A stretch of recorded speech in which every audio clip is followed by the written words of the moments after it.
pada Jun 2024. Kenaikan harga barang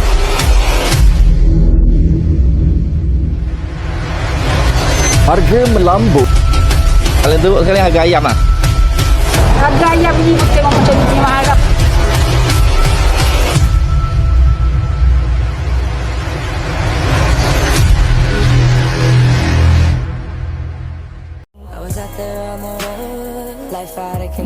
Assalamualaikum and hello everyone. Presenting to you the inflation in Malaysia from Group 4. Let me introduce to you the members from the Group 4. First, Nurdina Batrisha. Second, Nur Alif Aina, Nik Alia Sarah, Nur Amira Ishira, Zatul Ifah and Nur Aina Naziha. Inflation is the rate of increase in prices over a given period of time. Inflation is a gradual loss of purchasing power that is reflected in a broad rise in prices for goods and services over time. Inflation rate is calculated as the average price increase of a basket of selected goods and services over 1 year. Inflation is categorized into two types, which are high inflation and low inflation. High inflation occurs when prices increase at a rapid pace, while low inflation refers to a slower rate of price growth. The contra of inflation is deflation, which occurs when prices decline and purchasing power increases. There are three types of inflation. The first is demand pull inflation. Demand pull inflation occurs when an increase in the supply of money and credit stimulates the overall demand for goods and services to increase more rapidly than the economy's production capacity. This increases demand and leads to an increase in price. For example, when individuals have greater financial resources, this may result in a positive consumer outlook. Next is cost push inflation. It's a result of the increase in prices due to increases in the cost of inputs such as wages and also raw materials. This occurs when higher costs of production decrease the aggregate supply in the economy. When production decreases but the demand for goods remain unchanged, as production costs increase, they are passed on to consumers, creating cost push inflation. The third type of inflation is built-in inflation. It's the expectation that inflation rates will continue for a long period of time. As prices for goods and services rise, people may predict a continuous increase at the same rate in the future. Consequently, workers may demand increased wages to maintain their standard of living. Historical context of inflation in Malaysia starting from 1960s to 2020. For the past 63 years, the inflation rate in Malaysia varies between negative 1.1% to 17.3%. To calculate the inflation in Malaysia, the attached link can be used. For example, a good cost 100 ringgit during 1960s cost as 372 ringgit 29 cents in 2000. The price in 40 years increased by 272.39%, meanwhile the value decreased by 73.15%. The worst inflation to hit Malaysia occurred in 1974, with the rate nearly reaching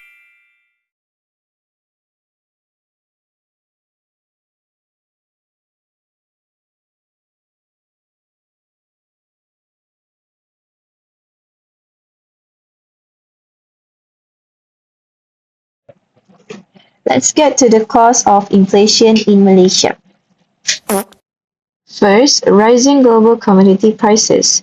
Rising global commodity prices is one of the major contributors to domestic inflation in Malaysia. However, the transfer of world commodity prices to inflation is influenced by the price mechanism administered by the government. Domestic prices for basic commodities such as rice, sugar, and fuel are governed or subsidized by the government. Changes in world commodity prices can be transferred to direct domestic inflation and indirect. For your information, in 2023 shows that the continued rise in commodity prices is expected to continue to affect cost pressures in key sectors and raw material prices. It leads to increasing of the global food inflation, especially corn, cereal, and vegetables. With the existence of a price mechanism administered, the spread of this world price increase to domestic inflation has largely been delayed and not comprehensive. Therefore, the increase in inflation and the cost of living life also occur slowly and reduce the risk of increasing prices in goods and services. Apart from that, Malaysia will be among the economies that benefit from the high commodity prices and pay lower prices in terms of inflation as it exports domestic production due to shortage of sunflower oil production in Ukraine and Russia. So it helps Malaysia in assisting in the recovery of economic sectors in Malaysia. Another cause of inflation is growth in economy.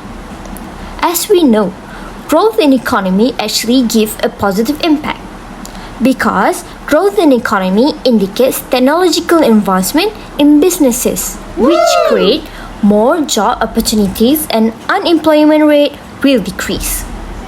But why we say that growth in economy actually gives a negative impact? Consumer income increase as a result of economic growth. It boosts spending and confidence among the consumer in making purchases, which in turn raise a demand for goods and services. Businesses find it difficult to meet client demands when they rise. Thus, prices are driven up, which result in inflation to happen. And only those who prepare to pay that amount will purchase.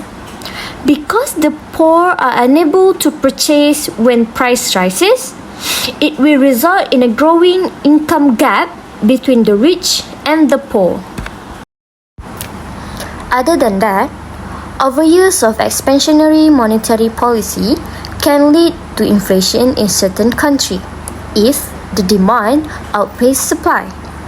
Some tools that use is lowering policy interest rate, purchasing government bonds, and also reducing reserve requirement.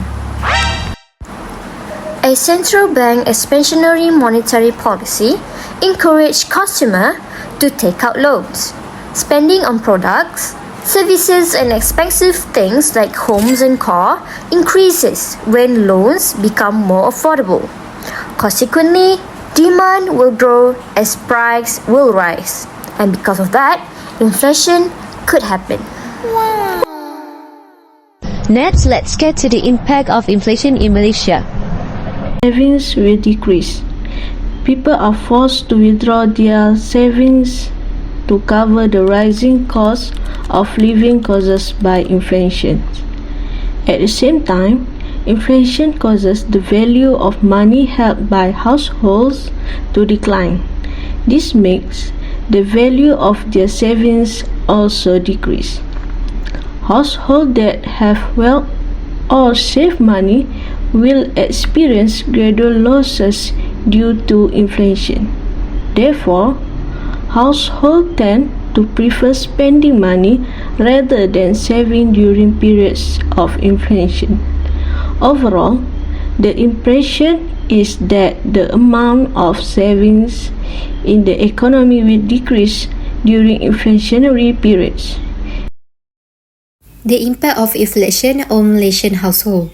First, we can see that inflation causes the price of essential goods and services like food, housing, and transportation to rise.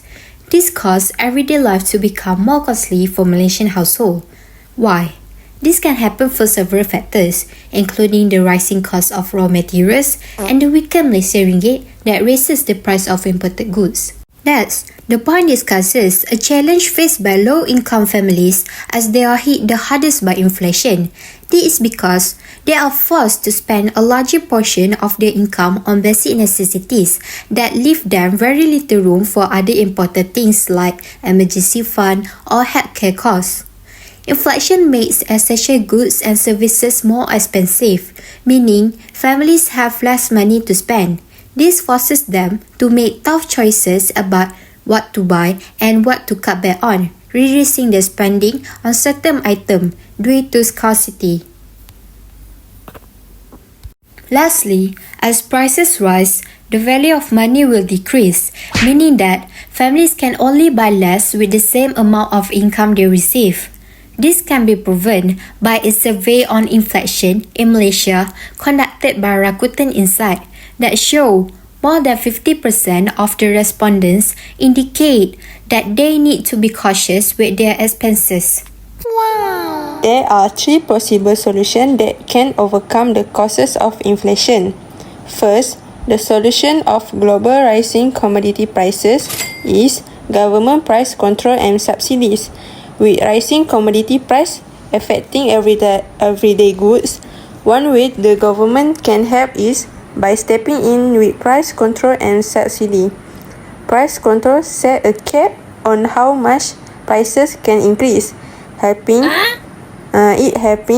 prevent inflation from spiraling out of control. Second, solution of economic growth is encourage saving. Another approach to supporting the economy is by encourage people to save more rather than spend all the time. Government can promote saving by offering better interest rate on saving account.